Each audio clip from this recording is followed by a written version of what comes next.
Welcome, welcome, welcome to Music Mondays with Terri Cann, where our guest tonight is none other than the amazing artist himself, Jules Bartholomew. Hey, Terry. Wait, this is not, that can't be my audition because I'm done. Never mind. How are you, sir? I'm good, and you? I am awesome. I'm so excited to be talking with you tonight. Oh, man, not as excited as I am, man. I'm just coming. Oh, go ahead. You're just coming from where? A protest. Which one did you go to? Watts. Watts? Okay. Out in, no, I'm in Los Angeles. You're in LA?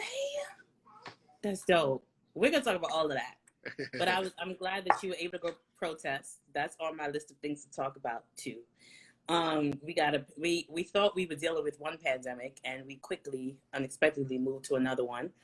But let's talk about some music first. So once again, welcome to Music Mondays with Terri Cann. We're so delighted to have you. If you guys do not know who this is, I don't know where you've been. It's a pleasure to be here, this man. Is the Jules Bartholomew. And I was reading your bio, and it said that you started Judah Camp in 2004. And first of all, I had to think about my age, right? Because I remember being a Judah Camp groupie in college, undergrad.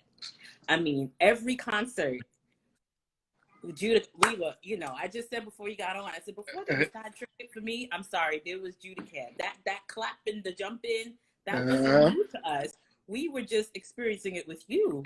And it just amazed me because I remember it being 2004, 2005 when I was an undergrad. Don't try to calculate my age to anyone.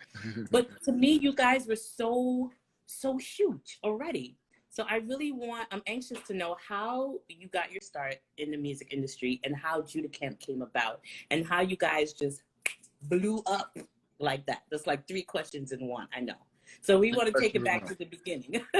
Well, I'm a stubborn person, and okay. If I want something, I go ahead and try to figure out a way to do it. And when I was young, I grew up West Indian in a West Indian church, and so did I. but I felt like my ears went a different direction the older I got. Okay. So I didn't think that the music of my culture was enough. Wow. Or I didn't want to just be limited to just that. Okay. So I ventured out. And in doing so, I went to LaGuardia Music and Art High School. Nice. Where I met a lot of the people that were involved with, American churches, and also some of the members of Love Fellowship, Hezekiah Walker's choir went there. Yes. Who I was a big fan of, Right. So I was just telling my friends yesterday that I literally joined Hezekiah Walker's choir as a tenor. And I worked my way up through the ranks. I remember the whole band would be playing and I'll be sitting on the seat by the drums. What? Just to keep the drums from moving. That was my position. They didn't even let me play. Oh my gosh. Yeah, and then it went from there, from one thing. The first song I wrote was a song called On Time. But gradually, I persisted to get my place further and further along in the industry. And I had a group at one time called Sisters and Brothers, which people followed, At the time you mentioned Ty Tribbett, it was Ty Tribbett, it was Leon Lacy, Sisters and Brothers. We all kind of moved around in the same circle. There were a couple others that I didn't mention, but for the most part, those were our counterparts. Leon Lacy. We stayed in concert with Leon Lacy, and then the choir at the time was Danny Eason and Abundant Life. Yes, come on, Brooklyn. Shout out to Brooklyn. Yeah. So and even with Danny, I worked with Danny. I wrote Sweeter. I wrote several songs that they sing. Wow. So the choir thing is something that I always did. I kind of looked down on it at one point because I was working in the secular realm. You know, I was Okay. working with, Intro and Tyrese and Next and, these people. So I didn't really do choir music, but I had sisters and brothers. And Okay. we had these, I don't want to call them kids, but we had these youth that followed us. And one of our events, they was like, we want to sing too. So we did one of the songs that I did with Danny. Uh-huh. We did one of the songs with them called The King. We come to Okay. serve the King. Danny originally did that. Yeah. You taking me back to my not childhood, but my young days. Yep. So immediately when that group performed, everybody was like, yo, bring them to my church. No, bring them to my church. Bring them to my church. And we was started a ripple effect. Yeah, we was getting booked, and then immediately like a Queen Latifah saw us. Her publicist was there. Her publicist was like, yo, I'm gonna get y'all on Bobby Jones. We were like 4 months old, and Yes. that same year we did Mega Fest. It just Nice. went through the roof. And ever since then it built and built. It broke down and broke down and built and built, and it's been a career for me. And that's pretty much where the whole Judah Camp thing came from. Yeah, Judah Camp. And shout out, Shekinah's on here. I see Verm on here. Verm, you're married to Teezy. So when I knew him, he was Teezy. Now he's Kyle, right? Your former bass player. Shout out to Verm and Kyle. What up, what up? I think one of the things that I really appreciated about you is the fact that no matter how big you have gotten, I feel like you never forget Brooklyn, and I think that's amazing. Like, even when we hear your music recently, you had Cece on, Latisse Crawford. She told me only Latisse Crawford, Jovita Shepherd, and I think that's an amazing thing. And we can really say that you've mentored and groomed so many artists that are out there now. So right. I just wanted to give you a huge shout out for that. Yeah, Brooklyn is the thing. Brooklyn is my culture. I love Brooklyn, and I think that that it's the core of everything. Yeah. It's really like the essence of everything. Everything else is like derived from something that originated somewhere in that area. You know what I mean? Right. Like, right. There's an authenticity to that style. I mean, I'm out here in LA, and there is definitely a LA thing that's LA's. Right. Period, point blank. But right. that's how it is in Brooklyn. It's like, there are other places in the East Coast area, but it's like they're like Brooklyn-ish. Okay. Not the real thing. That's awesome. And you said that I never knew that you come from a West Indian background. Where are you from, if you don't mind me asking? I'm from Brooklyn. That's what I tell my family, because listen, at them weddings and stuff, I could do 3 songs. After 3 songs, I'm ready to go. Like, I don't care if I'm in a wedding party. I gotta go. It's too much. Too much. I can't. Because one reggae song is like 7 minutes. Yeah, that's the thing. It's all the same song. How am I gonna listen to the same song for an hour? I gotta go. My brother. Oh my God. So what's your nationality? They're from Grenada. Grenada. Wow. This is why I love this show. I would have never known that. Yeah. Interesting. They're from Grenada. And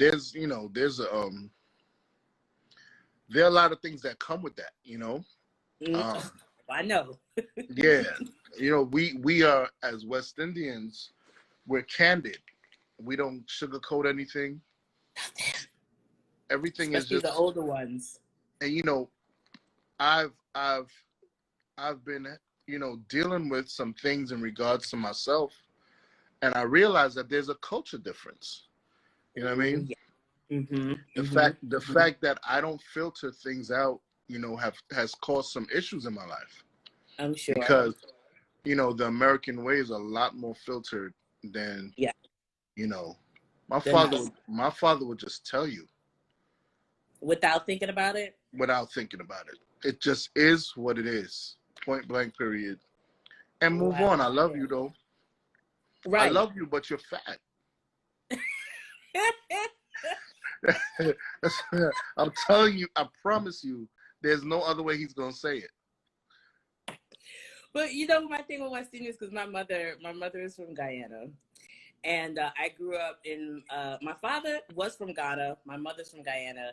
95% of our church was Trinidadian. My parents are pastors. And it's always something. It's like, oh, God, you're gaining weight. Oh, God, you're too skinny, right? And it was just like, oh, God, you have bumps on your face. I'm just like, I looked in the mirror. I have seen myself. Thank you for the reminder. But as you said, that's just how they know to express love. There was one day I went to my aunt's house, and it's two of them, and it was a beautiful day. They live in Canarsie. They own the house. It's paid for. Okay. They just finished cooking food, and the sun was shining, and they're sitting on the porch. What can you complain about? They were complaining, oh, God, the sun's so hot, the sun's shining so hot. I'm like, yo, would you ever be happy? No. The sun hot. Look, it's always something. But we bless God for our culture. That is from whence we came. It is what it is. You know what I mean? It really is. Look, everybody online is crying because they know it's the truth, right, Joe? No, it was. I mean, they really. I sat there and analyzed them, and then I became a mirror. I said, "Do y'all see what you're doing? The sun is hot. Oh my God, it's so hot. It's so nice, hot. Like, that's a good thing. Smile." Wait, Jules, the accent is coming out in everything I hear. I'm like, do y'all see what y'all talking about? Oh my God. Oh, you're making me sweat. This is funny. Oh God, it's so hot. Look at the sun shining bright. It's shining bright. And everything is twice. Bright, and hot. No. Yes, Deshaun, I'm screaming too, honey. Now look, I want to talk about your writing skills, and I'm saying skills with the Z, because a lot of people may not know that you are the mastermind behind some of the songs that we've been singing for years. Oh my God, it got to a point, and I was like, if I sing Faithful one more time in my church for praise and worship, for every choir, you penned Faithful Is Our God by Hezekiah Walker, that amazing song. You penned God Favors Me, right? And yes, Deshaun, that pen. So is there a secret to your writing? Like, what is your writing process like? What is going through your head when you're penning all this good magic? Hashtag. It depends.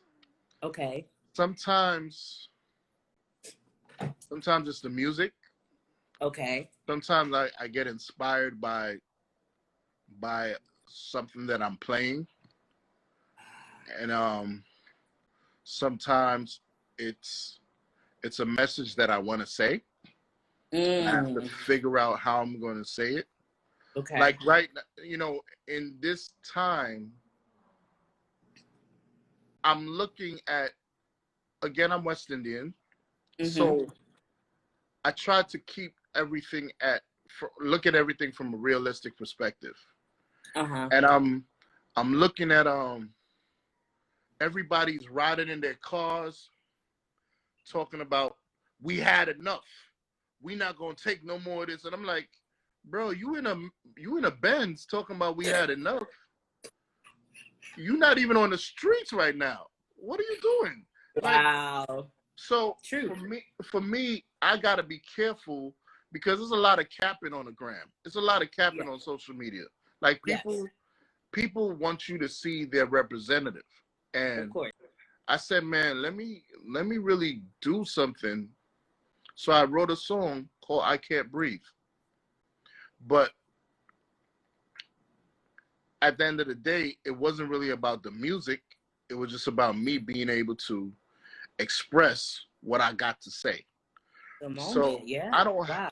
I don't have a lot of followers because I'm not, I don't brand myself per se, but the Right. people who know me at least will be able to hear my heart.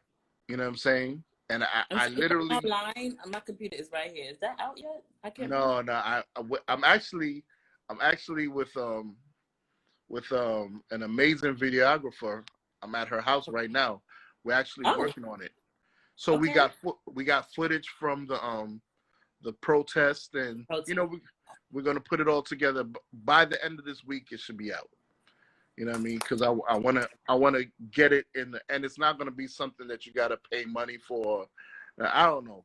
I don't know how we're gonna do it, but that's what my heart did. You know what I mean? Okay. And Yeah, and yeah, yeah. that's the thing about my songwriting. I have songs about everything, from Right. relationships to my son, whatever the case, whatever I'm feeling. I feel like God has been dealing with me in regards to who we are and how he created us to be.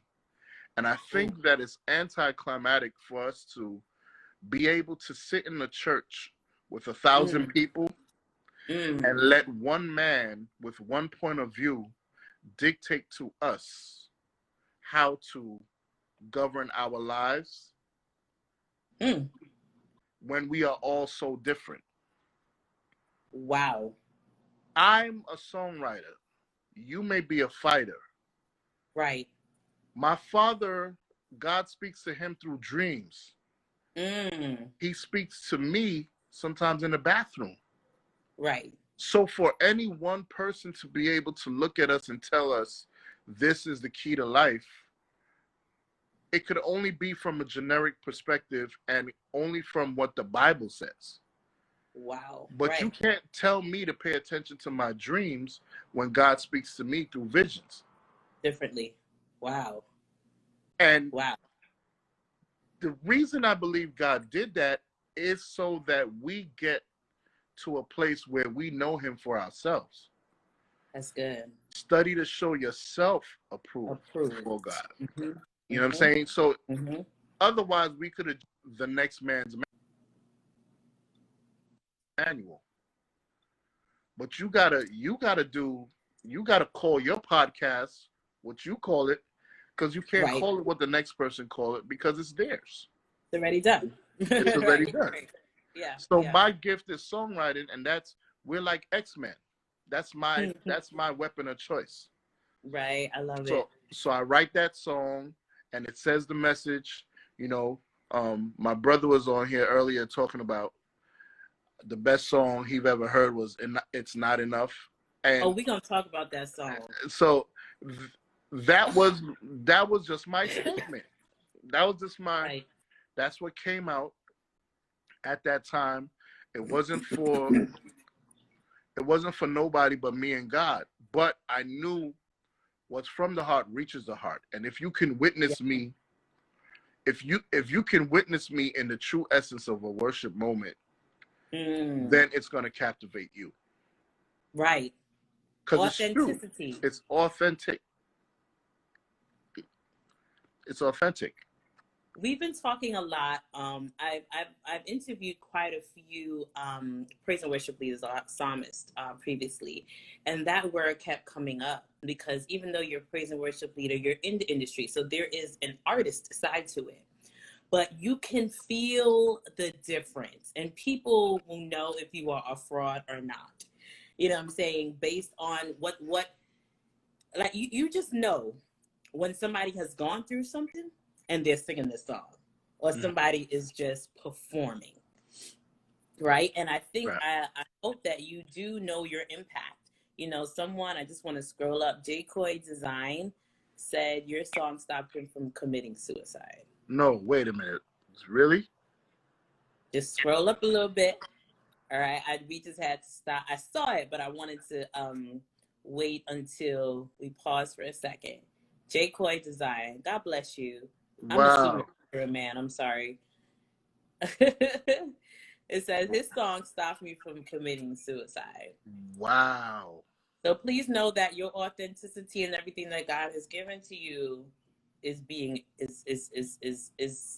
impacting the world. God bless you, J. Coy, man. That really, really, you know, that happened to me. God is so funny. Like, he has a sense of humor.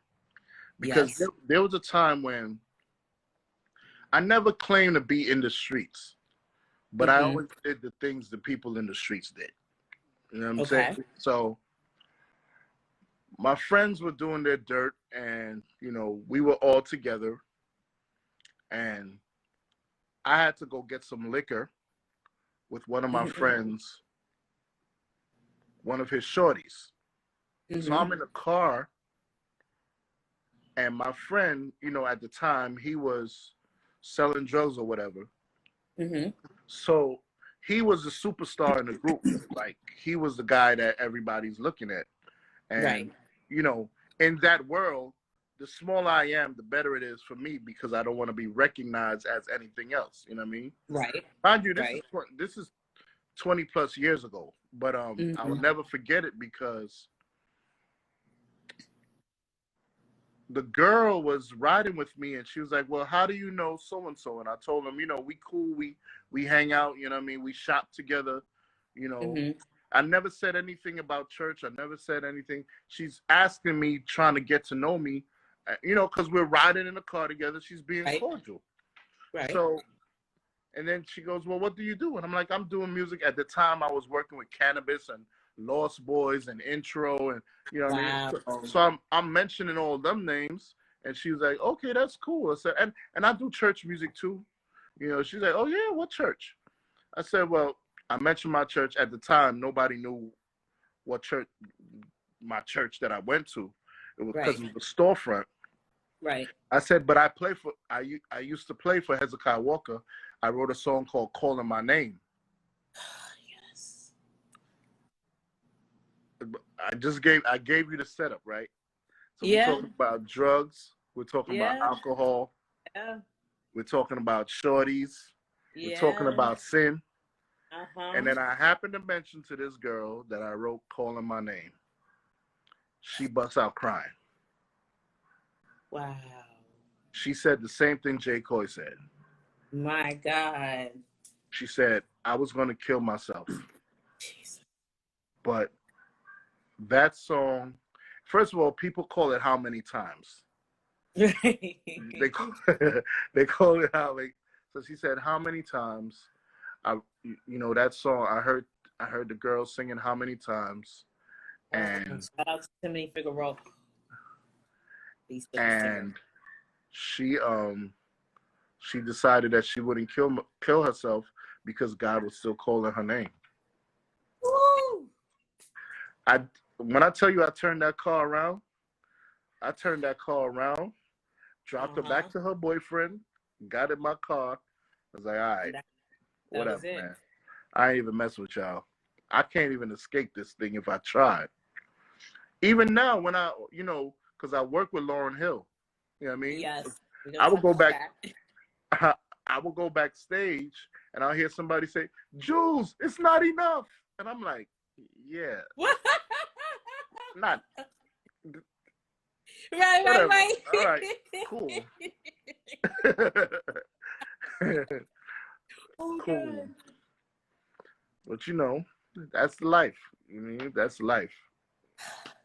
You know, and that just proves that when we call ourselves gospel artists, right, we need to understand the calling on us, right, to impact the world. So we can't just do anything. We can't just say anything. You can't be anywhere. No, because people are looking at us. People are listening to our songs, and it's literally saving lives. No pressure. No pressure. Especially in Brooklyn. You know what I mean? Like, you know, we like to go to, remember when we used to have the Village Underground and every Sunday, and I was there Mondays too. Oh man, Bishop Walker would call me almost every week, like, yo, bro, you was at that underground, right? Were you drinking? I'm like, no, man. Because that's the thing. It's like all eyes was on me. You know what I'm Yeah. saying? So I have to be Yeah. like, if I'm with my friends, I'm like, yo, get that away from me, bro. It's true. Because the It's people, true. you know what I'm saying? Like, it's just crazy, And man. everyone loves to say, I thought you were a Christian. Like, that's like, people are just waiting to say that. You know what I mean? And which leads me to my next question that I was going to ask you. So we know that you are truly a man of God, but you also work in the secular arena. I actually did see you backstage for the Lauryn Hill concert. It was 2 years ago at the amphitheater. And I was like, hey, Jules! You were like, I'm low key. I would just no, but you were just like, I don't know who you are, but I'm gonna be nice. You've done that to me twice, but it's okay. You were very nice. You were pray very, for very me. humble. Just like, but you really always like, oh, okay. And I was so excited because we're sitting there watching the stage, and I'm like to my husband, "That's Jules Bartholomew. That's Jules playing with Lauryn," not knowing that you've been playing with her for quite some time, right? Yeah. So how do you separate the man of God Uh-huh. from what you do in the music industry in the secular world? Okay, well, the thing is, that can be a question about the secular world. Okay. However, when we're talking about Lauryn Hill, Mm-hmm. Lauryn Hill is gospel music. She's definitely inspirational, but she's not the only secular artist. You work with No, others. right. That's what I'm saying. So Okay. I'm going to answer first for Lauryn, and then I'm going to Okay. answer on the secular side because For sure. I do work in the secular market. However, Mm-hmm. the effect of Lauryn Hill's ministry That it is. reaches further Mm. than the collared, I see where you're going, brother. Yes. tea sipping, Yeah. agitating having, Sweat wiping. I get it. tuning up, Yeah. squalling. Yeah. Go ahead and do all that y'all doing in that culture. Let me tell you who's changing lives. Yes. Globally. By the Yeah. thousands. Yes. She will break that music down and quote a scripture like it's nobody's business and tell you about yourself. She's my hashtag goals. Yes. And I love her. that is what Jesus did. Like, he came against the system on earth. Yes. It don't make sense for us to be in the walls of the church, preaching to the church all the time. No. The church is a place of praise and worship, not talk. He sent us to go out. Mm-hmm. So at the end of the day, that is a different story. However, I do work with other artists that are not gospel per se, and for me, this is my job. Right. This is what I do, you know. The reason why I was always in LA, I was working on a film, you know. Nice. And everybody needs music.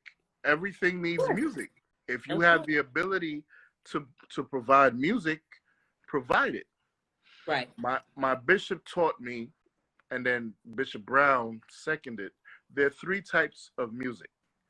There's spiritual, there's secular, and then there's demonic, satanic. Ooh. Wow.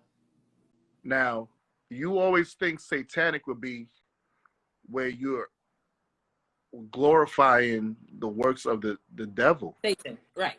But the works of the works of the devil is darkness. Right. So if you are appropriating the lust of flesh, that's satanic. Correct. If you're giving glory to something that is dark, that's satanic. Right. So, but if you're secular music, there's nothing wrong with it. Right. There's nothing wrong with secular music. So I'm very conscious of, you know, how it goes down. Because one time we was on tour with Nas. So Okay. Lauren's band had to accompany Nas. Okay.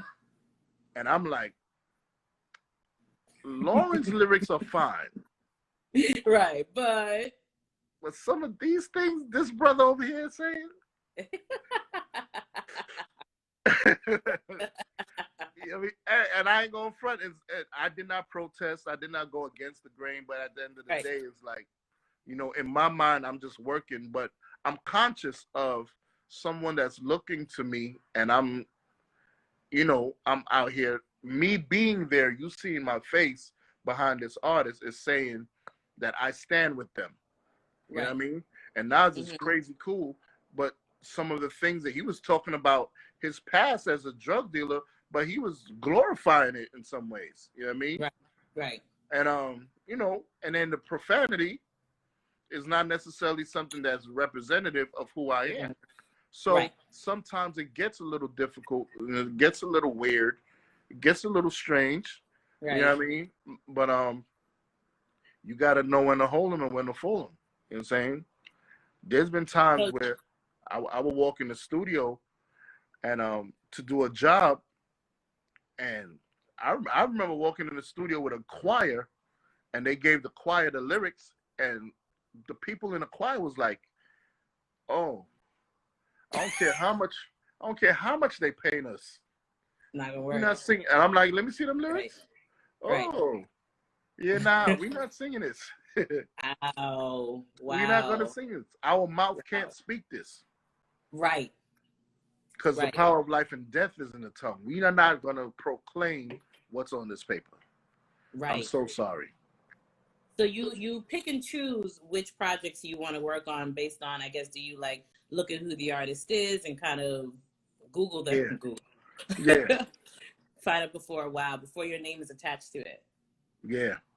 Shekinah would tell you, she's been there. She's been one of them.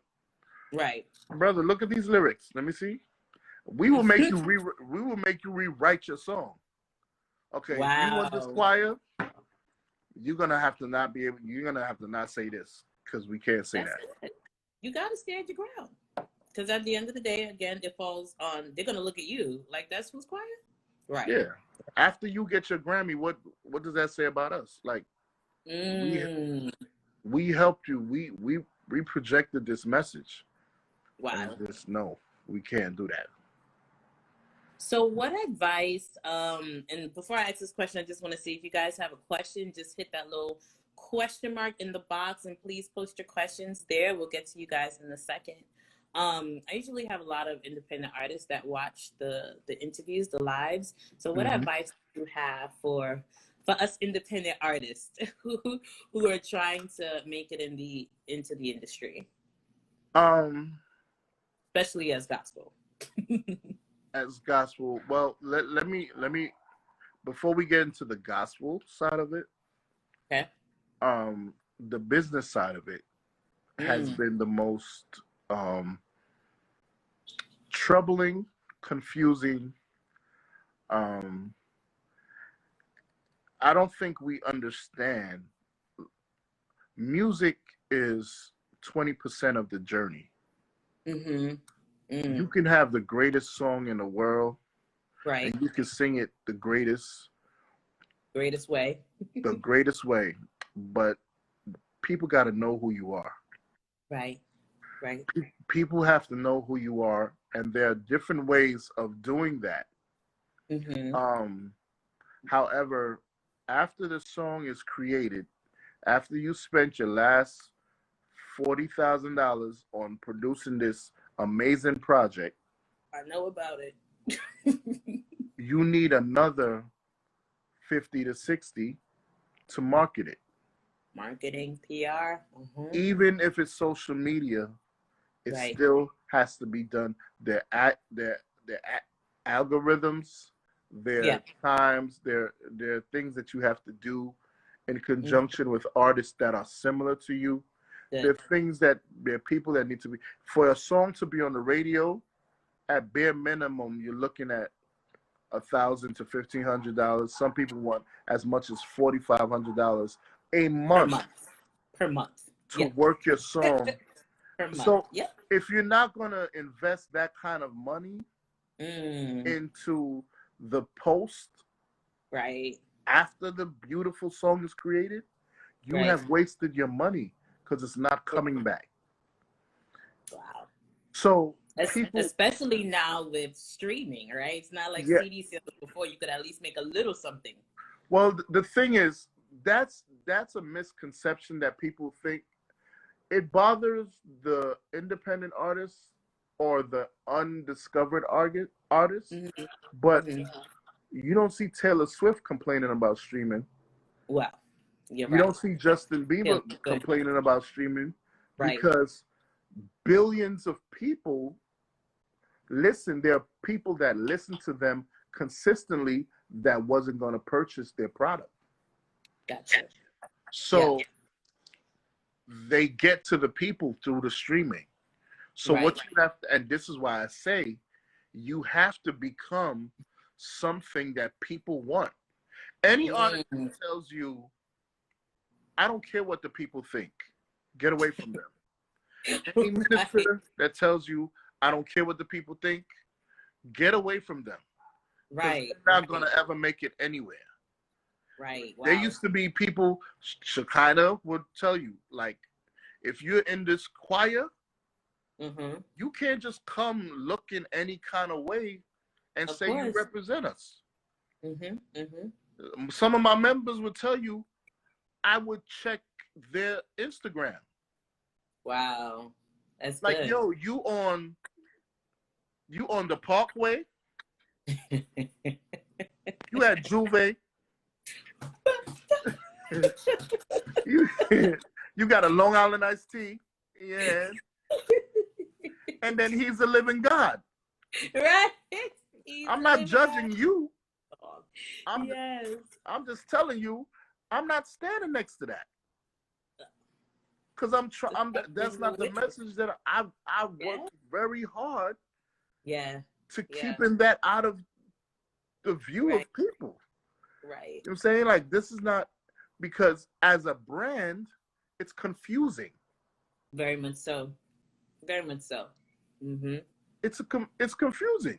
You gotta, it's like these pastors, some of them got a collar on some of their pics, and then the other pic, they're on the beach with their shirt off. It's like, you said you wanted to be a pastor.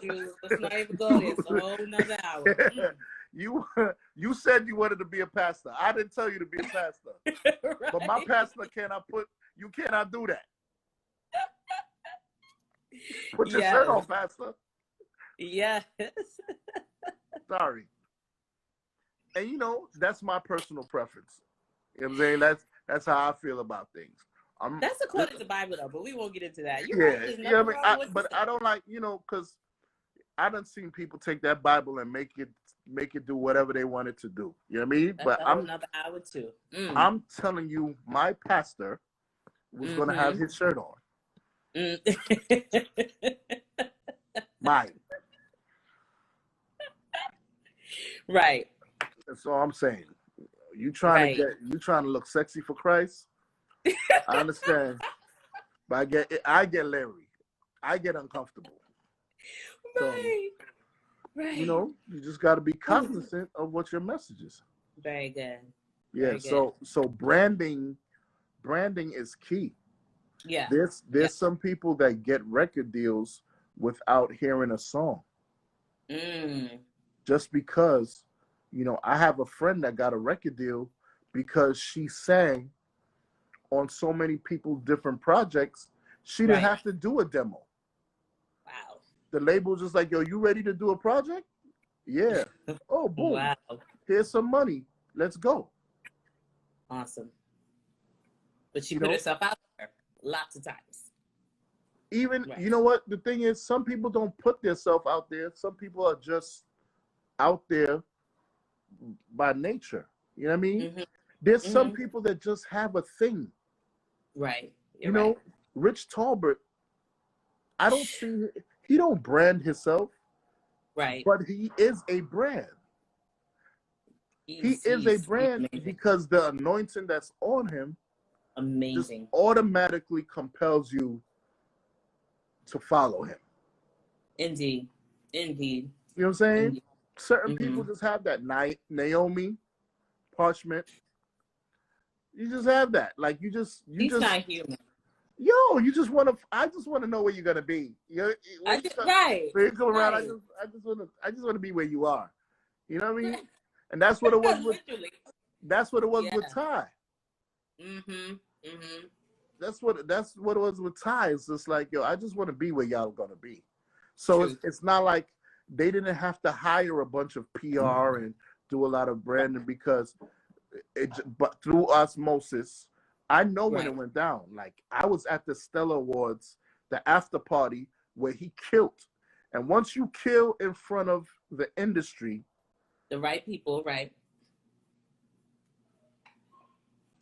Oh no, we're frozen. It's another thing for you. You know what I mean? Right. Yeah, somebody's trying to call me. Yeah. So, you know, and if you don't have that organically, you can get it with work. But that's one thing I would tell the, you know, I went on and on, but for independent artists, for somebody that's trying to make it out there, you have to have that follow-up budget. It has to be. And for me, don't ask me for none of my songs. If you don't plan on reaching the world, I know there are ministries that say, if we could touch one soul, that's not my ministry. And that's all right. That's not why I'm here. I'm not here for one soul. I could call that one soul. You don't gotta pay you don't gotta pay $5,000 for no song. True. If you're trying to touch one soul, go outside and touch the soul. Amen. Yeah, go on 34th Street. There's souls all over Penn Station. Touch them. Literally. If you want to do this music, right. We better be ready to meet everybody that we can possibly meet and touch the world. That's good. Like if you don't have a heart for the world, for the masses, because my sound is big and it's for the world. Yes. You know what I'm saying? You want to touch a soul, go to the street and touch a soul. Yes. You got to sing no song to touch one soul. Truth. That's not my goal. Like, you know what I mean? And if it just so happens that that's all that happened, you took an L. Right. Because that's not what you said. I aim to do. Listen, wherever Jesus showed up, change showed up. Ooh. So if you present Jesus, you present change. If nobody changed when you presented Jesus, then you presented singing. Could you say that one more time? You presented you. You presented you. If there's no change when you present Jesus, then you showed up. You left him. Sorry, I like to write notes. If there was no change when you showed up, you presented you. Presented you. Wow. That's so true. Because when he went to take a break, when he went to chill out and sit on a rock, 5,000 people showed up. And he had to feed them. Yes. He was marketing. He was people are going to gravitate to whatever is an authentic representation of God's presence. If you can honestly do that, then you wouldn't have to worry about people showing up. Show God. Come on. I'm sorry if I know these good notes. I don't know when I'm going to talk to you again. Hold on. Yes, Jules. That's so good. Right, Ann? Shout out to Ann Garson. Artist extraordinaire. Awesome. And you said you were going to touch on this, so people who want to go into the gospel industry specifically, or try to get there? Well, that's kind of where I segued into it. It has to be from. It has to be, you know, it's very difficult to take a raw bass sample and talk about God took you from a miry clay, put your feet on a rock to stay, and thinking you're gonna, like, if you're gonna do it, you have to be what you say. Right. You know what I'm saying? Right. A lot of people try to be Mary Mary and came out scary. You know what I mean? Because it's not. Sorry, I'm trying to leave my own life. Really, really, Jules? Everything Mary Mary handed to you is what they live. Yes. And I'm not only talking about their lifestyle, I'm talking about their culture. The sound, when you go to the crib, when you are around Warren and Erica and like, that's their vibe. So the sound married who they were. You know what I'm saying? We have so many gospel artists that, you know, you grew up in the suburbs, but you want to look like you came from Bed-Stuy, and you want to try to, you know what I mean? And it's like the sound and the look and the song, the voice, the heart, all of that they all come from different places. And you serve the people a whole mutt because it's not really birthed out of the same place. Right. So you really gotta get to a place where it's authentically you. And here's the thing that as a song, as people that are trying to write music, because now you could go on YouTube and buy a beat and you can say what you want. There was a phase that went down about a month ago with some app called Voicey. Yes. Everybody was doing songs. Oh, it was driving me crazy. I almost broke my phone because the song I can't stand Voicey. I can't. Out of the 500 I saw, maybe 4 were good. I can't stand. I won't share mine with you then. First, go ahead. They were so horrible. And the thing is, you can't just say say words to music and think it's a song. True. That's not what a song is. And we have so many people talking about he's a good God, he's a great God, and we bless you, and we lift you, and we love you. How many times are we going to say the same thing in the same way? It's the same song. Y'all might as well be reggae artists. It's the same song, the same beat. Leave our good people alone, Jules. Might as well. Good. It's the same song. Wow, like, you know, you don't have to say green. You can say when blue meets yellow. Yeah. You have to be poetic. You have to be ingenuitive and use your mind. Everybody else is using their mind. Why we gotta be dummies in the church? We only got these set of words that we could say. Right. No. Glorify the name of the Lord. We lift you up. But that also comes with relationship with Jesus, because when you really know somebody, you can say some other things, right? That's the problem. All of our prayers sound the same. I need another hour. Yes. So true. Oh, this is so good. We have 7 minutes left, and I'm going to talk really fast. What's coming up next? I know you mentioned the I Cant Breathe song, which we will all be waiting with bated breath for the end of this week. This week, what else do you have? I'm releasing a project with some of my friends. I got Dion Kippen. I got Israel Horton.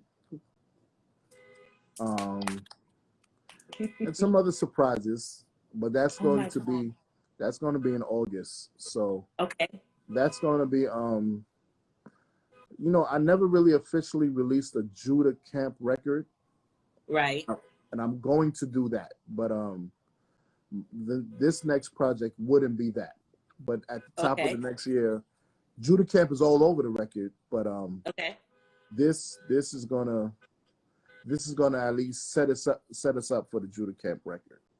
I have a Judah Camp record, and the title song is a song called No Record. If you followed us, you would know what No Record is. No Record is one of my favorite songs of all time. But I like what I suggested. You got to do the marketing. You got to do the strategizing. Yeah. So I got to put Judah Camp in a place where people can digest that. You know what I'm saying? Yes. Okay. So that's where we are. Shakira can't wait. Shakira, you so stupid. they've been telling me to put that song out for 10 years. It's been that long. Listen, but your stuff is so good, and now it makes sense because I was listening to Bieber is one of my favorites, but that's just the Ghanaian in me. I was just like, is this Afrobeat? What's going on here? Yeah. And I think that's one thing that makes you so amazing too. Like you can go from hip hop to pop to classical to traditional gospel, and it's like it's all Judah Camp. So with this new music, is it going to be, you mentioned Israel is like a praise and worship album? Is it just a little bit of everything? Israel ain't he's not trying to hear that praise and worship vibe. No, Israel jumped on bigger. I ain't gonna hold you. Okay. Yo, Israel, he got the, he living it up. Yeah. I'm not saying he's not a praise and worship, but of course that's what he do. But he jumped on bigger. He was like, I want to get on that right there. Yeah. So. Okay. So well, I just gotta make sure the setup is right. I'm not dropping that until the setup is right. So spread the word. Help me do what I gotta do. You know what I mean? I'm gonna help you do what you gotta do. I need you to send it to me first. DM me. Let me sell this. DM me first, and I'll help you spread the word. But we are definitely excited. Thank you so much for coming on Music Mondays with Terri Cann. And we have 3 minutes left, and I just want to ask you this last question. Seeing what's going on, as a Black man, I want you to speak to the other Black men that are listening on this live. And we know what the problem is. And I want to know, in your opinion, what is the solution? Or one of the solutions, because there needs to be many. But what is a solution, according to Jules Bartholomew? According to Jules Bartholomew. Yes. There are a couple campaigns that I'm on. Oh, okay. Number one, the first campaign is do not create an excuse for yourself. Ooh. Some of us have had single parents. Some of us are single parents. Some of us grew up in impoverished, not in the best places. But I can give you an example in every area that you're complaining about as an excuse of somebody that pushed through it and made something out of themselves. So systematic oppression, racism is something that is there, but do not make that an excuse for you not to be 100% awesome. Okay. You know what I'm saying? Because a lot of times you can say that, we've been oppressed and that's why I haven't. Eliminate that why. Even though there is a reason, and I was late because there was traffic. Right. Try to work it out where you don't prepare for the traffic. Right. Wow. Yeah. Because that's going to make it even a stronger argument when you find somebody's foot on your neck. Because then you can say, bro, I didn't do anything to you. Right. Even though you deserved me to do something to you, they still did it. Sorry, we have 45 seconds left, and I don't want it to cut you off. Yeah. Do not allow racism to get in your way of who you are called to be. You know what I'm saying? And you know, I've been making sure I've been speaking that to my son, to my friends. Like, yeah, we cannot, you know, don't make no excuses. Do your best. Don't make no excuses. Do your best. Because you don't want them to pull out no history on you. Right. Do your best. No excuses. Thank you so much. Ladies and gentlemen, Jules Bartholomew, thank you, thank you. Honored to have you. Looking forward to the record. Okay, God bless you.